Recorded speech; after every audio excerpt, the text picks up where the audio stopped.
Welcome back to Reading Bear. Today, we will take a look at some new malicious compliance stories. And if you enjoyed my content, please don't forget to subscribe to my channel and post some bear emojis in the comments. Let's go! The first one is titled, Going Along with a Sexist Car Salesman. My wife and I have used a salesman's sexism against him, and it was so satisfying. It was when we bought our first new car. We were nervous that we didn't know what we were doing, so we did a lot of research. It helps that my wife is a librarian. When we got to the dealer, the salesman would only talk to me. I was all buddy-buddy with the guy, too, but he completely ignored my wife. We went along. The dealer was running a promotion where they would give you $X for your trade-in, no matter what condition. If you can drive it on the lot, kind of deal. Of course they just don't discount off of MSRP in those cases, so it's a gimmick. When we walked in, the salesman asked which car was ours parked outside and then asked if we were trading it in. I said no, we weren't trading that car in. You can see where this was going. As I said, we had done our research and knew what a fair price was for the car we wanted. At the time, Edmunds had detailed dealer-level price information for many new cars, including all the various ways a dealer gets paid and what their true costs are. The invoice price is not their true cost. I negotiated the price, since he wouldn't talk to my wife, and we arrived at a number I thought was fair, actually. We got a good deal at that point. Everything was going smoothly as he wrote up our agreement, until he confirmed that we didn't have a trade-in. I said, no, we were trading in a car, just not the one we drove into the dealer in. He literally froze for a few seconds looking down at the form, his hand hovering over the page. He asked the make, model, and year of our trade-in, and when I told him, he sputtered and balked. The car we were trading in was on its last legs. I'd had it all during college and it was old before I bought it. It was definitely past its prime. I said, I thought you were running a promotion where the quality of the trade-in doesn't matter. I asked him if he would have given us a higher price if he knew we had a trade-in. My wife said under her breath, that's sleazy. He heard, as she intended him to. He then tried to renegotiate the price. We knew from our research that if they gave us the price we had already agreed on, and they honored the trade-in deal, that they would be losing money. So we were willing to move a bit, but we wanted to take our time. He was visibly nervous. Every time he tried a new way of asking for a higher price, I would say something like, I understand what you're saying, with a sympathetic look. Then I would look at my wife and she would look back at me and silently shake her head no. I'd then look back at the salesman and shrug and say, I don't think that's going to work. He was stuck. She was the one standing in the way of him getting out of his predicament, but he hadn't talked to her at all. He had barely even acknowledged her presence. He just couldn't start talking to her now when we were negotiating. Oh, and I even got to use the classic car salesman line, what do I have to do for you to put me this car today? We finally agreed to raise the price to an amount that, after figuring in the trade-in, was what we had thought was their break-even price. We hadn't expected to get that low of a price, and we also got them to install a nice aftermarket sound system. It's the best deal we've ever gotten on a new car. Honestly, we're not the best negotiators individually, but that day we made one hell of a team. The next one is titled, My Apologies Sergeant, No Password, No Entry. I am a soldier in the Army. Years ago we were doing a huge training mission that involved a full-scale simulated war. Multiple large military units were involved, including infantry, medics and my unit, the transportation boys. The mission was 2 weeks in the swamps of Louisiana with no laundry, no showers, and not even proper shelter from the rain. My unit's job was simply driving around bullets, blanks of course, food, water, and people. I was part of a small squad that pulled security for the rest of our squad. Instead of standard big army trucks, we had Humvees with 50 caliber machine guns on top. While during the day our job was as simple as escorting convoys around, when it came to free time at the Forward Operating Base (FOB), we were overhyped security guards. My job in particular was to watch the main entrance returning convoys came through, just little old private me and another soldier on the gun. To get on the post we had little challenge and response passwords that were made up every morning and put out by word of mouth. For example, Thunder and Flash. I call out thunder, typically hidden in a sentence so a sneaky boy can't tell, and the entering individual replies, flash, in a sentence. Being a private lowest rank, fresh out of basic, all we know is malicious compliance. Sergeant said, I don't care if the gosh darn flipping Christ himself shows up, if he doesn't know the password, he doesn't get in. Well, about 4 hours of letting folks on. I have a full convoy of about 20 huge trucks and a ton of tired, wet, and hungry soldiers show up returning from a mission. Their leader, some super high up sergeant first class, basically, a sergeant who leads the leaders of the sergeants. Super high up to the lowly private from another unit walks up to me and my Humvee. Me, we have been having some monster rain today, haven't we, Sergeant? SFC, I don't have time for that BS, let us in, boy. Me, my apologies, Sergeant. No password, no entry. SFC, visibly red and piping hot at being told to kick rocks by a private. Are you joking with me right now, boy? I will have your butt. He then stormed off, talked with his underlings for a few minutes, then proceeded to walk about a quarter mile to where our porta potties were. They are outside the fob, to ask a random passerby the password. He then returned, said dishwasher, got in his truck, and rolled on in. The next one is titled, I know how to cook chicken, dude. My boyfriend said tonight he wanted some chicken tenders for dinner. I felt like cooking, plus I had never made him fried chicken before, so I said sure. Went to the store after work, got everything I needed, and started cooking when he got home. I get my oil heated up and I'm about to drop the chicken. He starts questioning what I'm doing, like I've never fried chicken at all in my life. He starts saying I need to use tongs to drop the chicken and that I'm going to start a grease fire. Nothing has even gone in the skillet yet. He says I need to use the air fryer instead. So I did. Mind you, I have a tiny 2-quart air fryer and I've never fried chicken with an air fryer before. I knew it wouldn't work well, but I did it anyway for his tenders. They come out dry, the breading didn't crisp up, the egg was still eggy, and it was a mess. Meanwhile on the stove, I have perfect crispy golden brown well-seasoned chicken tenders. Hell, I was surprised at myself. I make his plate with the dumpy tenders and mine with the good ones. I tell him food is ready and he comes out, takes a look at his plate vs mine, and then pretends to do something else for 20 minutes. I remind him food is ready, and he says he's coming. Another 10 minutes pass. He's looking all sad, just like his plate. Then he finally came to eat the food he said he wanted. Hopefully taught him a lesson, don't insult the person going out of their way to make you food. P.S. Yes, I used my words and told him what he said hurt my feelings, to which he did apologize. After his apology I shared my tenders. Communication and a little malicious compliance is key. The next one is titled, I got the best advice from a manager in this situation. I worked in a restaurant where the employees are known for being dicks for about 4 months. And you'll see why I left. We 2 assistant managers plus 1 head manager who was the coolest guy the first have ever worked with. One of the AMs was super chill and laid back, he has no role in this story. The other, who is at the center of this story, was a robot. She had a business management degree and did everything by the book, so much so I'm pretty sure the book bent her over and spanked her every night. One night, we were decently busy, and we had 2 parties coming in about a half hour apart, which would take up 2 our large party tables. There were 2 of the same size, and a third slightly larger. This is important. About a half hour before the first group came in, I'm passing by the office seating other tables and robot asks me, do we have space for 10 right now? This would fill our bigger party table. I respond that there was space, but I was saving it for the big party in an hour. I was taught by our host that had been there for a decade that we should keep party tables open about an hour before the party arrived so we were ready for them. Yay, but do we have space right now? I'm trying to get more business. Yes.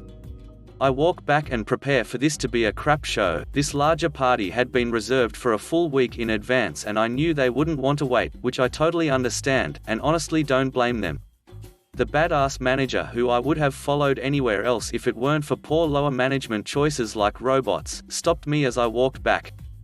He was on his way out and wouldn't be there for the evening, but he gave me the best advice I had ever heard in this industry. So, here's the deal. You can panic and get upset at her, or you can understand you're right and watch this situation explode in her face. Here comes the MC. This newly added party comes in, I seat them at our larger table. Robot looks around, pleased at our full dining room. 30 minutes later the smaller of the reserved parties comes in, I put them at our smaller party table. I then brace for impact. I seat the larger party immediately when they arrive. The party currently at our larger table is finishing their food and would probably be done in 20 minutes, but as I expected, the new party didn't want to wait. I seat them at the table I knew would be too small and walk away. 5 minutes later, I get an upset robot on my radio. Did you seat this party just now at the smaller table? Yay, they didn't want to wait. Well, you need to come explain to them that they need to. This table is too small. I'm seating other people, give me a second. I come by when seating other guests and watch robot with her best customer service voice that made her sound somewhat human explaining that they were particularly busy tonight. Guest wasn't having it. We booked a week in advance, you should have been ready for us. Yes, robot. Yes, you should have. The next one is titled, You'd Like Me to Resign. How about I fire myself from this job instead? Part 1, New Job. This happened about a year ago now, but I still think back to it from time to time and appreciate how well it unfolded. I work in software and took a job at a small medium-sized software company in 2018.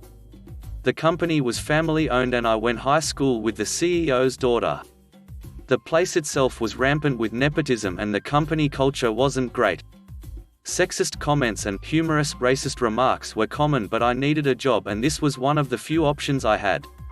My title was project coordinator, but I was quickly relegated to buying lunches for the team and such. At one point when the lottery reached 500 million, the CTO asked me to dress like Randy Savage and get a pool together. I spent a whole day buying lottery tickets. I hated it but kept thinking if I paid my dues, I'd get a shot at some real work and growth. Eventually I got a chance to handle recruiting and doing intro calls for new hires. It was brutal, but yet again I kept pushing through. Part 2, I hate it here. It was a 6-month contract to hire situation and they made me an offer which I was able to negotiate from 40k to 55k, which felt like validation finally. Sadly nothing changed after this. I kept buying lunches and setting up calls that I wouldn't be included in. Around this time one's essentially ended for me. What was a monthly cadence with my boss, the CTO, turned to once every 3 months, and finally he had me reporting the CTO's daughter, who would then conduct my one-ones. I was open about my frustrations and I was promised that in January 2020 they would move me out of hiring. January came and went. Part 3, MaliciousCompliance. February and I finally had a meeting with the CTO.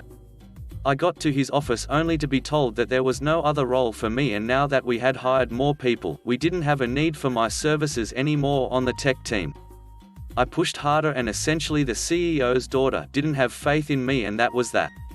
He politely suggested I resign and they'd give me a letter of recommendation. We went back and forth and he finally mentioned that there was another opening on another team, but he thought that would be a bad role for me. This is where the malicious compliance comes in. He showed all his hands at that point and I knew I could make this work for me. The next day I updated my DICE profile and within 24 hours had 2 interviews set up. I then told him I needed a few days to think things over and that I was taking PTO. I went home and waited, watched Nacho Libre and prepped for interviews. That day he texted me asking me general work questions. Day 2 he finally broke down and asked over text if I wanted to be let go or resign. He actually wrote that in text form. I told him I was still thinking about the other role and hadn't made a decision. I then had dinner with the founder of the company. The other role was on his team. He was the CEO's husband and he and I always got along. I laid out everything I went through.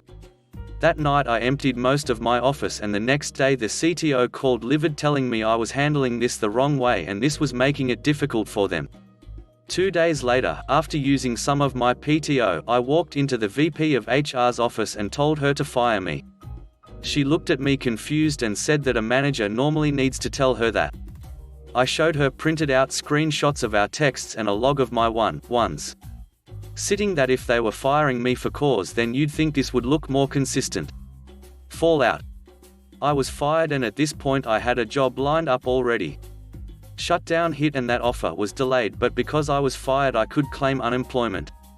This hit them, and they even tried to claim they gave me severance, but I had all my pay stubs and proved otherwise. The CEO's daughter straight up stopped talking to me, and they ended up giving up their office and moving into a co-working space. I got a job as a legit PM at a Fortune 50 software company. I bought a Lincoln. My life is 100 times better. My parents voted for the first time this year and I went with them. They live close to that co-working space, and with as much salt as possible I linked up with a few folks I actually liked at the company, and they told me to come over. I spent a half day working in the same space as them with the biggest grin on my face. And that's how I left my previous company. As a kid they tell you don't get fired. As an adult, sometimes it's the smartest option. The next one is titled, "The HR Lady Doesn't Like Me Much." So this happened at the company that I currently work for, but it was many years ago. I did not plan the outcome, just a coincidence caused by insisting on malicious compliance. I work in IT, and when I started, my job was rather entry-level, but it was paid as a salary position. After some years, the company decided to make it an hourly position, which I did not like for a variety of reasons. The company's main hourly worker pool was for manufacturing and assembly line, so the company structured its hourly policies around that position. Rigid start and end times, scheduled breaks, and sick time billed to your earned PTO. A lot of these policies were not really compatible with my availability and the type of work that I was doing, not to mention some of the benefits changed considerably. Hourly employees were supposed to use a time clock, but those were only in buildings that had manufacturing. My manager at the time totally understood why I was disgruntled, and she came up with a few workarounds. One of which was to enter a generic 40-hour time card for me in the system every week, which was cool cause it meant that I did not have to use the punch clock. If there was any overtime, she would go in and fix it later.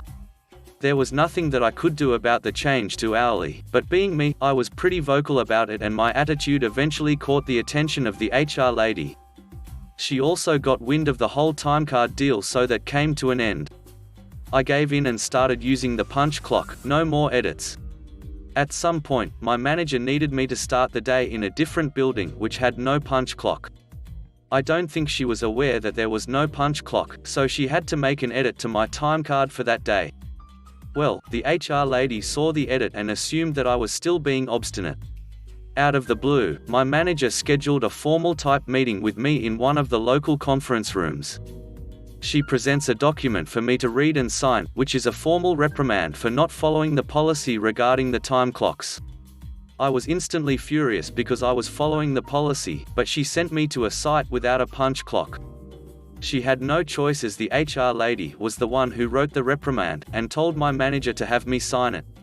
I read through the write-up and realized it was very poorly written, like a grade schooler had prepared it. Lots of copy and pasted text, points that did not apply to the issue at hand, and no clearly defined problem with a desired resolution and probationary period. So, I refused to sign.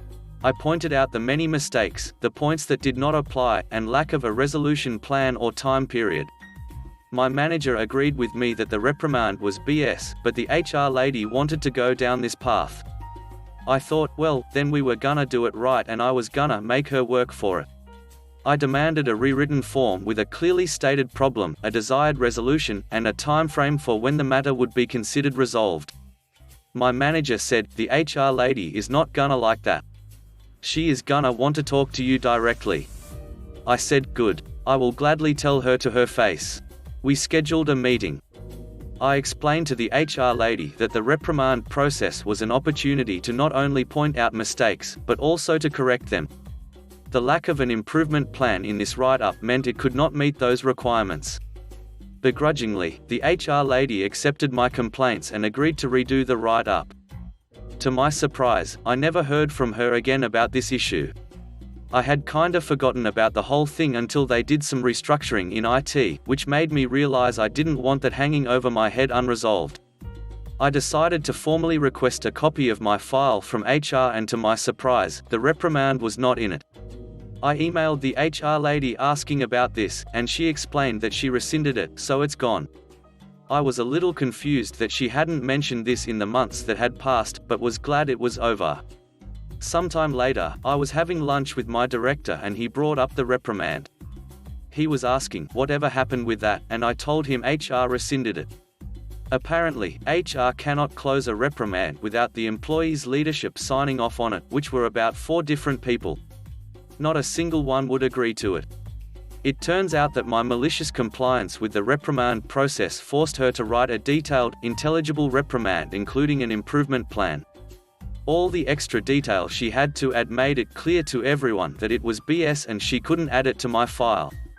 The last one is titled, "Don't Mess with a Woman Engineer." Many years ago, 1982, I was working as an engineer for a large company. I'd just moved to a new organization within the company. I didn't realize it when I interviewed for the position, but the person I was assigned to work under, 1, hated young engineers that got there via college degree, and 2, hated women in the workplace. Well, the end of the first week, there was a staff meeting for everyone in the department. As I walked in, the boss turned to me and said, "Catfancy bunny mum, go get coffee for everyone." I saw red, but then had an idea. I headed to the break room, not even taking time to put my notebook and pens down. Picked up a full pot of coffee, a stack of cups, huge handfuls of creamer and sugar, and a bunch of stir sticks. Obviously, I was totally laden down with it all. When I got back to the conference room, I tripped, dropped the full pot of coffee onto the table. I thought it would just spill, but it shattered and spewed hot coffee everywhere. I then stated, very apologetically, "Oh no. I'm such a klutz. It's probably why I went into something that would use my brain rather than my physical abilities. I'm so sorry." For some reason, I was never asked to get coffee again. Thanks for listening.